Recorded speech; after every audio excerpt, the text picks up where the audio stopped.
Hello guys, स्वागत है आपका इंस्पायर टेक एकेडमी में।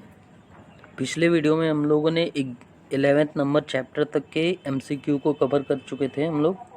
तो स्टार्ट करते हैं हम लोग चैप्टर नंबर 12 के एमसीक्यू को। तो जिन बच्चों ने चैनल को सब्सक्राइब नहीं किया वो सब्सक्राइब कर लें और ज़्यादा से ज़्यादा स्टडी मटेरियल ग्रुपों में शेयर किया करें ताकि ज़्यादा से ज़्यादा लोगों को इन्फॉर्म किया करें।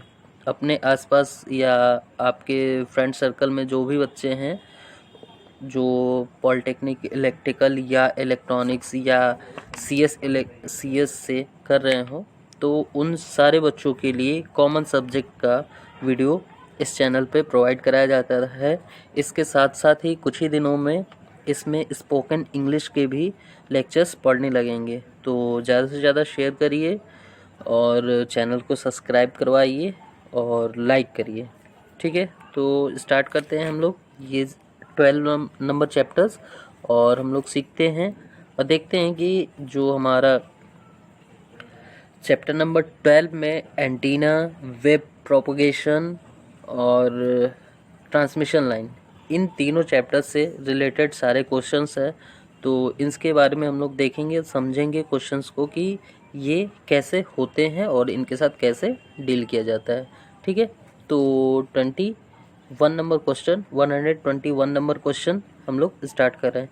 अगर जो बच्चे ये वीडियो देख रहे हैं तो इससे प्रीवियस वीडियोस में या चैनल के प्लेलिस्ट में जाके आपको सीक्वेंस में सारे वीडियो मिल जाएंगे। तो आप सीक्वेंस में भी इस चीज़ को देख सकते हैं, पढ़ सकते हैं, तो आपको ज़्यादा समझ में आएगा क्योंकि हम बेसिक लेवल से स्टार्ट किए हैं। ये हमारा 10वां लेक्चर है, 10वां वीडियो है जिसमें हम चैप्टर नंबर 12 का एमसीक्यू सॉल्व करा रहे हैं। ठीक है, तो देखिए ये हमारा 121 नंबर क्वेश्चन कह रहा है कि दिन के समय आयन मंडल में होती है कौन कौन सी लेयर। तो आपको पता है कि जो हमारा ट्रांसमिशन होता है वो आपका ट्रांसमिशन होता है वो आपका दिन या रात दोनों में होता है और जो ट्रांसमिशन प्रोसेस होती है ये सारे आयन मंडल में ही होती है। ठीक है, जो भी हमारे कम्युनिकेशंस होते हैं फ्रिक्वेंसी से रिलेटेड वो हमारे आयन मंडल में ही होते हैं। तो यहाँ पे अगर हम लोग बात करेंगे आयन मंडल की तो इसकी जो लेंथ होती है वो 80 किलोमीटर से लेकर 400 किलोमीटर तक इसकी रेंज होती है। ठीक है, इतना याद रखिएगा, 400 मैक्सिमम होता है और 80 मिनिमम होता है। ठीक, तो अब देखिए जो इसका ये सारे चीज़ें जो है हाई फ्रिक्वेंसी के लिए बताई जा रही हैं। ठीक है, और आयन मंडल का ये रेंज बताया जा रहा है और यहीं से जो है हमारे जो सैटेलाइट कम्युनिकेशन के जितने भी सिग्नल्स होते हैं वो रिफ्लेक्ट होके वापस अर्थ पर आते हैं या अर्थ से कोई भी सिग्नल भेजते हैं तो इसी से ही रिफ्लेक्ट होके वापस अर्थ पे आते हैं। तो देखिए जो हमारा जो आयन मंडल है इसमें लेयर तो बहुत सारी होती हैं। डी होता है, ई होता है, फिर आपका F1 होता है, F2 होता है, F3 होता, F0, F1, F2, इस तरीके से बहुत सारी लेयर होती हैं और डिफरेंट लेयर का डिफरेंट वर्क है। ठीक है, तो आपका अगर हम लोग देखेंगे तो डे टाइम में क्लाउड ज़्यादा होता है और नाइट टाइम में क्लाउड कम होता है। ठीक है, और क्लाउड जो होगा वो आपका अर्थ सरफेस पे ही होता है। ठीक है, तो डे टाइम में जो हमारी लेयर होती है वो सारी लेयरें हमारी एक्टिव होती हैं और नाइट टाइम में क्या होता है कि वो नीचे वाली जो लेयर होती है यानी कि सबसे नीचे डी लेयर होता है और सबसे ऊपर F2 लेयर होता है। ठीक है, तो डी लेयर जो होता है वो नाइट टाइम में वर्क नहीं करता है। ठीक है, और हमारा बाकी जो सारे लेयर हैं वो दिन के समय सारे काम करते हैं। ठीक है, तो यहाँ इस क्वेश्चन के अकॉर्डिंग पूछा जा रहा है आपसे कि दिन के समय आयन मंडल में कौन कौन सी लेयर होती है। तो दिन के समय में डी भी होता है, ई भी होता है, F1 भी होता है, F2 भी होता है, सारे लेयर एक्टिव होते हैं। तो इसका ऑप्शन सी राइट आंसर हो जाएगा। ठीक है, ये इस चीज़ को एक बार लेयर के रूप में आप अपने बुक से देख सकते हैं कि कौन सी लेयर होती हैं, इसकी हाइट क्या क्या होती है। ठीक है, इससे कॉम्पिटिटिव एग्जामिनेशन में बहुत ज़्यादा ही क्वेश्चन पूछे जाते हैं इलेक्ट्रॉनिक्स इंजीनियरिंग के स्टूडेंट के लिए। ठीक है, अब देखिए नेक्स्ट क्वेश्चन की अगर हम लोग बात करें तो नेक्स्ट क्वेश्चन जो है, नेक्स्ट क्वेश्चन है 122 यानी कि 22। तो कह रहा है कि इसमें केवल सिंपली रेंज पूछ दिया है UHF का। ठीक है, high frequency, ultra high frequency का। ठीक, तो अगर हम अल्ट्रा हाई फ्रीक्वेंसी की बात करें तो वो 30 मेगाहर्ट्ज़ टू 300 मेगाहर्ट्ज़ के रेंज में होता है। ठीक है, तो इसका ऑप्शन बी राइट आंसर हो जाएगा कि आप सॉरी बी नहीं, इसमें सॉरी ये 30 से नहीं 300 से 3000 होता है। ठीक है, एक मिनट, इसका जो होता है हमारा वो 300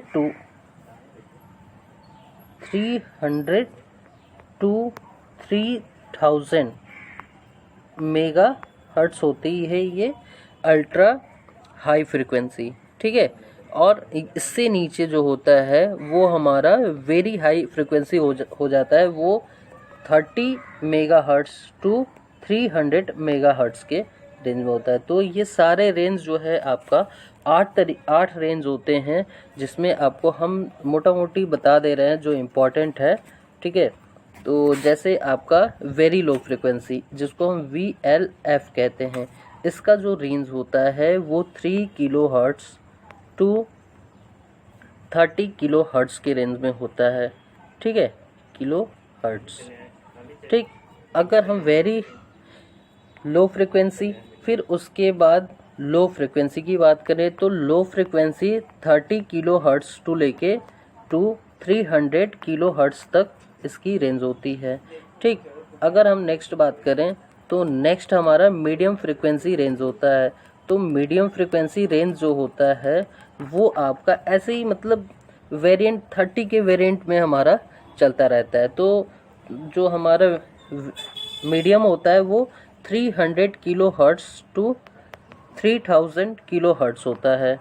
ठीक है, तो इस तरीके से एक बार पूरा सीक्वेंस आप लोग देख लीजिएगा। इससे क्वेश्चंस बहुत इजी क्वेश्चंस ही आपके एग्जामिनेशन में पूछे जा सकते हैं, जैसे कि सारे रेंज आपको याद होना चाहिए कि आपका वेरी लो फ्रीक्वेंसी से एक्स्ट्रा हाई फ्रीक्वेंसी तक की वैल्यू को आप याद कर लीजिएगा। ये 30 के ही मल्टीपल में होते हैं।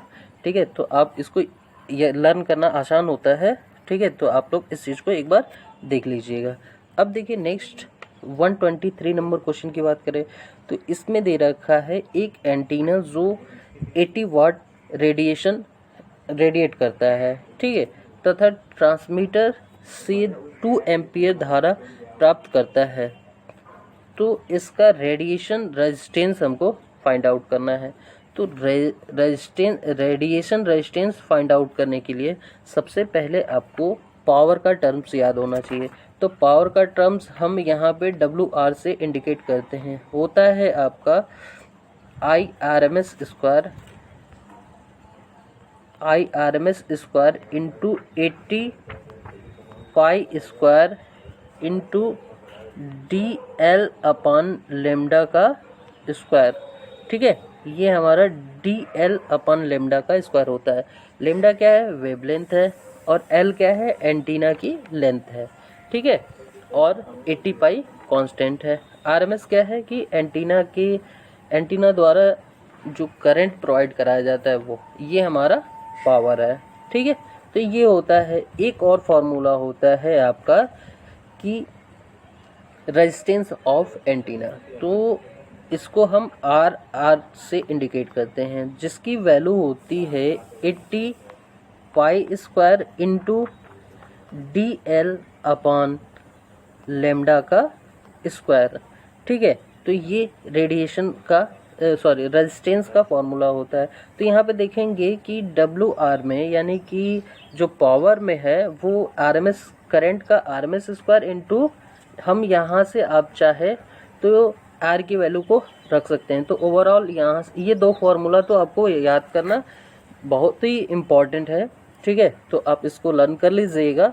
अब देखिए क्वेश्चंस आपको घुमाएगा, तो देखिए आपको रेजिस्टेंस दिया ही नहीं है, फार्मूला आपको पता ही नहीं है। फार्मूला अगर ये पता है और ये पता है, तो इस पावर वाले टर्म में रेजिस्टेंस दिया ही नहीं है, और रेजिस्टेंस वाले टर्म में पावर ही नहीं दिया है और ना ही करंट दिया है, तो आप कंफ्यूज हो जाएंगे। तो इन दोनों फार्मूला से रिलेट करा के आप इस क्वेश्चन को सॉल्व कर सकते हैं। तो यहाँ से हम इतने 80 pi square into DL upon pi की जगह, स्क्वायर की जगह हम आर रख सकते हैं। तो यहाँ से फार्मूला, नया फार्मूला जनरेट हो जाएगा आपका, नया फार्मूला जनरेट हो जाएगा आपका WR equal to I RMS square into RR, ठीक है, जिसमें RR की वैल्यू को हमको कैलकुलेट करना है। तो यहाँ से देखेंगे 80 वाट हमें दे रखा है, इक्वल टू IRMS 2 एम्पियर है, 2 एम्पियर का स्क्वायर करेंगे तो 4 हो जाएगा इंटू RR। तो यहाँ से 4 से 4 20, तो यहाँ पे 20 ओम हमारा आंसर हो जाएगा। तो देखिए ऑप्शन ए राइट आंसर हो जा रहा है, यानी कि 123 का ऑप्शन ए राइट आंसर हो जाएगा। तो इस तरीके से हम किसी भी एंटीना का हम रेजिस्टेंस फाइंड आउट कर सकते हैं, ठीक है। नेक्स्ट क्वेश्चन पे हम लोग बात करते हैं। तो नेक्स्ट क्वेश्चन में अगर हम लोग देखेंगे तो देखिए नेक्स्ट क्वेश्चन कह रहा है कि एक हाई क्वालिटी वाले एंटीना में की प्रॉपर्टी पूछ रहा जा रहा है। तो अगर हाई क्वालिटी एंटीना की बात करेंगे तो देखिए उसका बैंडविड्थ हाई नहीं होना चाहिए, ना ही उसका फ्रिक्वेंसी रिस्पॉन्स फ्लैट होना चाहिए, इनमें से कोई नहीं, ये भी ऑप्शन, यानी कि बैंडविड्थ इसका लो होना चाहिए, ठीक है। तो इसका बी ऑप्शन सही हो जाएगा। तो एक हाई क्वालिटी एंटीना का बैंडविड्थ जो होता है वो कम होना चाहिए, जिससे वो शार्प एंटीना को सिग्नल को रिसीव या ट्रांसमिट कर सके, ठीक है। एंटीना जो होता है वो ट्रांसमिशन का भी काम करता है और रिसीविंग का भी काम करता है। तो आप ये मत समझिएगा कि जो एंटीना होता है वो केवल ही केवल सिग्नल को रिसीव ही करता है, वो ट्रांसमिट भी करता है सिग्नल को, ठीक है। ट्रांसमिट और रिसीव दोनों करता है, ठीक। तो अब नेक्स्ट क्वेश्चन की बात करेंगे 125 नंबर। तो कह रहा है एंटीना की इलेक्ट्रिकल लेंथ क्या होगी। तो इलेक्ट्रिकल लेंथ और एक फिजिकल लेंथ, ये दोनों अलग अलग चीज़ें हैं। तो जो फिजिकल लेंथ होती है वो हमको दिखाई देती है कि 10 मीटर या 100 मीटर, 10 मीटर या 100 मीटर या 10 फीट, जो भी है, जो हमारे शहर में या गांव में यूज़ किए जाते हैं, उसकी हाइट हमारी वो फिजिकल लेंथ होती है, ठीक है। और इलेक्ट्रिकल लेंथ जो होती है वो उस लेंथ का 4 टाइम्स होता है इलेक्ट्रिकल लेंथ, यानी कि जो फिजिकल लेंथ है उससे कहीं ना कहीं हमारा इलेक्ट्रिकल लेंथ ज़्यादा होता है, ठीक है। तो इसका ऑप्शन ए राइट आंसर हो जाएगा, यानी कि एंटीना की इलेक्ट्रिकल लेंथ जो होती है वो फिजिकल लेंथ से ज़्यादा होती है। अगर ये चीज़ नहीं किया जाए, तो अगर इक्वल कर दिया जाए या उससे कम कर दिया जाए, तो एंटीना की लेंथ बहुत ज़्यादा हो जाएगी, जो कि हमारे सरफेस पे या फिज़िकल लाइफ में पॉसिबल नहीं है। इसलिए इसकी लेंथ जो होती है वो λ/4 होती है, ठीक है। और लेमडा क्या होता है, बैंडविड्थ होता है। तो ये हमेशा याद रखिएगा कि इलेक्ट्रिकल लेंथ हमेशा ज़्यादा होती है फिजिकल लेंथ से एंटीना के। अब देखिए नेक्स्ट क्वेश्चन की अगर हम लोग बात करें तो नेक्स्ट क्वेश्चन कह रहा है आपका कि UHF वेव को कहा जाता है, ठीक है। तो UHF वेव अभी हम लोग बात किए थे अल्ट्रा हाई फ्रिक्वेंसी वेव, ठीक है। तो अल्ट्रा हाई फ्रिक्वेंसी वेव की अगर हम लोग बात करें तो उसको उसकी वेवलेंथ के अकॉर्डिंग उसको मिलीमीटर वेव्स कहते हैं, ठीक है। ये सारे टर्म जो होता है उसकी वेवलेंथ के टर्म में अगर हम कैलकुलेट करेंगे तो निकल के आता है हमारा मिलीमीटर का रेंज, ठीक है। तो उसको सेंटीमीटर टू मिलीमीटर के रेंज में हम कहते हैं, ठीक। तो 126 का बी ऑप्शन राइट आंसर हो जाएगा। 127 की बात करेंगे तो भारत में एक टीवी चैनल की बैंडविड्थ, तो हमेशा याद रखिए कि जो इंडियन टेलीविज़न का स्टैंडर्ड है, या रिसीवर हो या, ठीक है, या ट्रांसमीटर हो, पाल पाल एक रिसीवर होता है, ठीक है, जो इंडिया में मोस्टली यूज़ किया जाता है, जिसका नाम पाल है रिसीवर का, ठीक है। तो उसकी जो बैंडविड्थ होती है चैनल की, जिसमें एक चैनल की बैंडविड्थ होती है वो आपकी 5 मेगाहर्ट्ज़ होती है। ये आपका फिक्स डाटा है, इसको आपको याद करना होगा कि जो इंडियन स्टैंडर्ड में टीवी चैनल की बैंडविड्थ होती है वो 5 मेगाहर्ट्ज़ होती है, ठीक है। नेक्स्ट क्वेश्चन की अगर हम लोग बात करें 128 की, तो 128 कह रहा है क्वेश्चन कि आयन मंडल पर परत की आभासी ऊंचाई, ठीक है। हमेशा याद रखिए कि आभासी ऊंचाई या और एक्चुअल वास्तविक चीज़ें, ठीक है। तो सिग्नल के तौर पे वास्तविक और आभासी, इन दोनों में बहुत ही ज़्यादा कन्फ्यूज़न होता है, ठीक है। तो आप हमेशा याद रखिएगा कि जो वास्तविक चीज़ें होती हैं वो कम होंगी, ठीक है, और जो आपका वास्तविक चीज़ें ज़्यादा होंगी, मगर उसको रिड्यूसिंग फॉर्म में हमको यूज़ कराया जाता है तो वो कम होनी चाहिए, ठीक है। क्योंकि देखिए जो हमारा इलेक्ट्रिक एंटीना था उसका इलेक्ट्रिकल रेंज था ज़्यादा था, और उसको हम रिड्यूस करके फिजिकल लेंथ में हम कम कर ले रहे थे, ठीक है। तो वास्तविक सिग्नल तो ज़्यादा था, उसको रिड्यूस करके या उस एंटीना को की कैपेबिलिटी के अकॉर्डिंग उसको रिसीव किया गया, ठीक है। तो वो आभासी हुआ, ठीक है। तो यहाँ पे अगर आयन मंडल की परत की आभासी ऊंचाई की बात करें तो वास्तविक ऊंचाई से हमेशा अधिक होती है, ठीक है। तो वास्तव में जो हम लोग देखते हैं उससे हमेशा ज़्यादा होती है, ठीक है। तो ये चीज़ हमेशा याद रखिएगा, ठीक है, क्योंकि वास्तविक चीज़ें ज़्यादा रहेंगी, ठीक है। वास्तविक चीज़ें जो है हम लोग देखेंगे वो चीज़ कम दिखेगी मगर होती ज़्यादा हैं, ठीक।